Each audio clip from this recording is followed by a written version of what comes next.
Greetings, everyone. Hope all of you are having an absolutely fantastic day.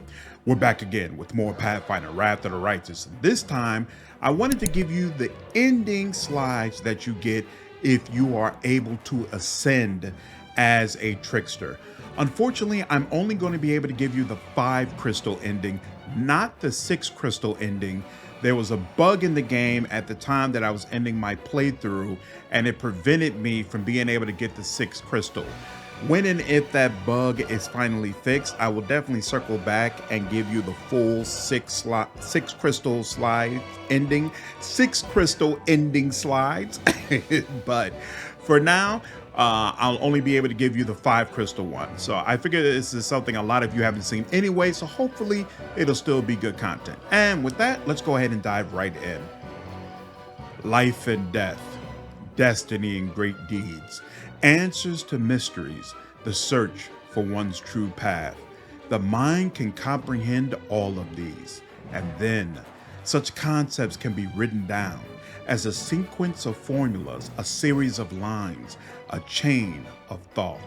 Still, a moment always comes when it is time to wrap up, to reach a conclusion, to put a period at the end of the last sentence. On the day of the great battle at the Threshold Fortress, a new name joined the divine pantheon of Golarion. Contrary to the laws of creation and the limitations imposed upon mortal kind, the individual once known as the commander of the 5th Crusade attained greatness, power, and immortality. This new power was likewise assumed by the commander's loyal companions. The might they gained was comparable to that of the heralds of demigods, like a fire taking hold, contrary to all laws of nature, in the depths of a roiling cauldron. When the commander assumed control of the former realms of Baphomet Deskari, the new realm astonished even longtime denizens of the abyss. It was mayhem beyond the imaginings of the plane of chaos, an anomaly amidst the unthinkable, a lie fed to liars, and a joke played on jokers. The commander's story became legend, one that was spread far and wide in the songs of bards. The tale fell upon the ears of many, those eager to convert to the new faith, and those who nursed ambitions of replicating the commander's achievement. It is no exaggeration, then, to declare that the commander's ascension on that day changed the world forevermore. The Council of Semi-Divine Entities continued to convene on a regular basis. The wise council members argued endlessly, trying to answer the perennial question, what is to be done about the Worldwound? The energetic King Thaberdine reigned over the merry city of Dresden for many years. He was hailed as the finest monarch in the history of Golarion, as he never interfered in the affairs of the city, but simply hosted one festival after another, and the people say that he brought luck to any who raised a glass to His Majesty's health. The Church of Caden Kylene revered him as a saint. Although the commander became the symbol of the 5th Crusade, there were still those among the Crusaders who were dissatisfied with his decisions. Years later, their words served as the basis for many alternate versions of the history of the struggle against the Worldwound. With the conclusion of the war, Dresden, the heroic fortress of the Crusaders, began to wane in importance. The memories of the gruesome battles faded, the deeds of the brave were forgotten. A mere century later, Dresden had once again become just another northern garrison, and the legacy of the 5th Crusade began to slip into obscurity. Queen Galfrey returned to Nurah with the intent to rule Mendev as before, but as it turned out, Mendevian society was hungry for change. The war-ravaged nation desired new leadership, but the queen would not countenance yielding her authority to anyone else. She believed her duty to her homeland had not yet been fulfilled. The chain of Wardstones and the angels imprisoned inside them maintained their vigil at the borders of the Worldwound. It would be a long time before those warriors of heaven would finally find peace. After suffering defeat at the commander's hands, Nocticula disappeared into the shadows and lay low. Intuition told her that the world had changed, which meant that it was time for her to change as well. If a mortal could rise and claim the power of a demon lord, could a demonic ruler ascend and become a deity? Baphomet was too cunning for his own good and died his final death. Rumors say that upon hearing of Baphomet's demise, Asmodeus permitted himself a satisfied chuckle that shook the halls of hell. The Demon Lord Deskari died his final death, and his cult perished with him. His followers and demonic minions entered the service of Deskari's sire, Pazuzu. Whether Pazuzu's terrifying rage stemmed from his offspring's demise or from his failure, none can tell.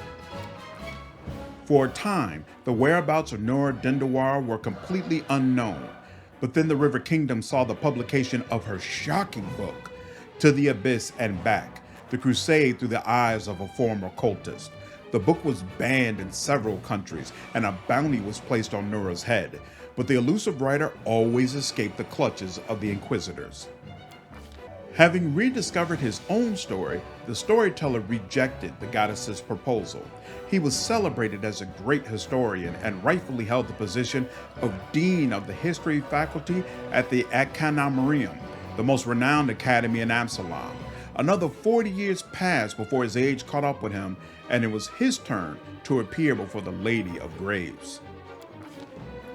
Ascension enhanced Sela's power, but did not change her character.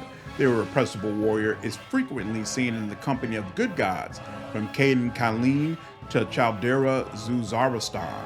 Rumor has it that Iyamade herself often honors her with heart-to-heart conversations and joint training sessions.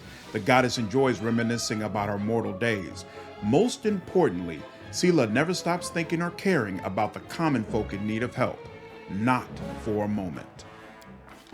Camellia's euphoria at gaining semi-divine power quickly passed, giving way to irritability. Murder had once filled her with tremulous excitement, whereas now it brought her nothing but boredom, given that she was never in any danger. Unable to come to terms with her new status, she left her best friend and disappeared, losing herself among the planes of the multiverse. After Horgus' death, an unknown half-elf woman laid claim to his fortune. She introduced herself as Horgus' daughter and presented his will as proof. However, having received the fortune, the young woman transferred it to Mendez treasury under a single condition. She insisted that the name of the Gorm family should be forever remembered in Mendez Chronicles as one of the state's greatest benefactors. Having acquired semi-divine power, Windwalk offered her patronage to bloody warrior cults whose members were just as merciless to themselves as to others. After a while, Windwalk returned to hunting, but this time her quarry was the monsters that dwelt at the fringes of the multiverse, unknown and nameless. After each hunt, she would come back wounded, barely alive, and a little stronger than before. After each battle, Windwalk would hurry to seek out the commander to boast of yet another victory. Naturally, she was still the same devious, cruel savage that could not be trusted. Perhaps it was because of this constant sense of danger that the passion between the commander and Windwalk always remained ardent. Ascension was a true challenge for Ember. For years, she had rebuked the good gods for doing so little to help mortals, but now she finally understood the burden of divinity. Realizing that even her new powers were not enough to save all who suffered, she went to heaven, to her grandma, the Imperial Lord Andaletta, and asked to be her apprentice. But she continued to visit the mortal world to aid the defenseless or to convince the villain to change their ways. Nanio turned down the chance to ascend in the commander's wake. After all, the Encyclopedia Golarion was not yet finished.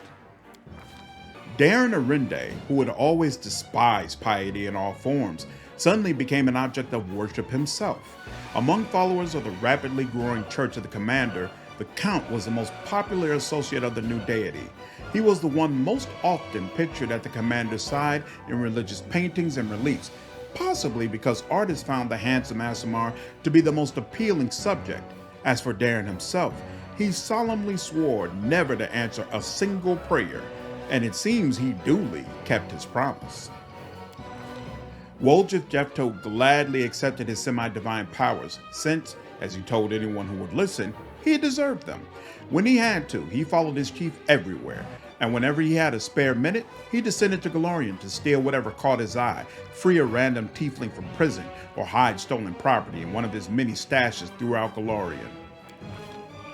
After the Ascension, Soseo went to Nirvana to appear before Shelyn in person, but he did not stay long. Just as when he was a mere mortal, the servant of the goddess of beauty could not enjoy the peace of her fragrant gardens when blood was still being spilled elsewhere, the soldier's angel, as was his new moniker, would eagerly answer prayers and appear on the battlefield to heal the wounded or carry them to safety away from the front lines. Many warriors wore medallions engraved with his image for good luck. Acquiring incredible power did not change Reginald Derenge in any way. He had already been working to a 500-year plan for the fight against chaos and smoothly switched to devising a plan to definitively solve the problem of the abyss. Even devils respected his assiduousness. Reginald, in return, found the discipline in the ranks of hell to be somewhat lacking. Upon gaining semi-divine powers, Greybor lost interest in the assassin's craft. There were too few opponents worthy of his skill. He became the patron of mortals who respected and honored the law of the streets. The cult known as the Backstreet Wardens formed under his patronage and consisted of thieves, bandits, murderers, and other dregs of society, but they all shared an understanding, a code. On occasion, Greybor himself enjoyed a nighttime stroll through the city in the guise of an ordinary mortal, just to remind the lowlifes that reputation carries more weight than coin. Upon gaining semi-divine powers, the succubus went on a spree. She reveled in every kind of pleasure, throwing feasts, orgies, and massacres, both in the mortal world and the abyss. Drunk with power, she fancied herself the new Nocticula and attempted to kill the commander to claim his strength. It was a fatal mistake. Her fall was just as swift as her ascension.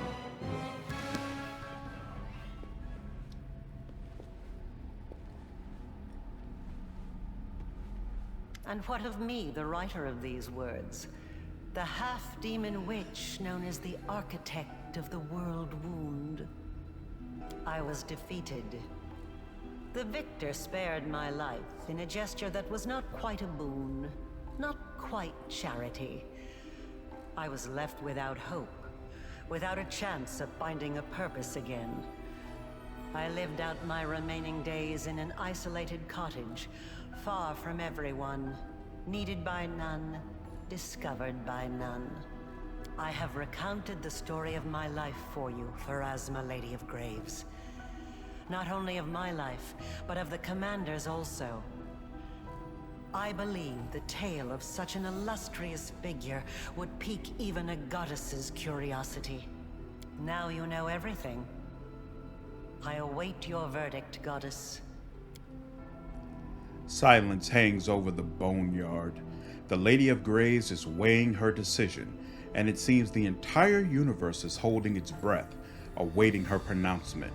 Who would dare to break a silence so absolute? Intervene. Though you are no longer here, your mythic powers entitle you to a say in this trial. I appeal to your mercy. The plains have suffered enough. Do not add to the evil already wrought with yet another act of evil. Your words ring out in the silence.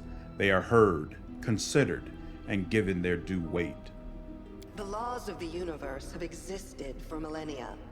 They are incontrovertible, but even they allow the decider of fate some degree of influence over the verdict. You wrought great evil, while it stemmed from the evil that was done to you. Your actions far exceeded it. Your soul is dark, and there is only one place for you in the universe. And yet, the one whom you harmed most of all now appeals to me on your behalf.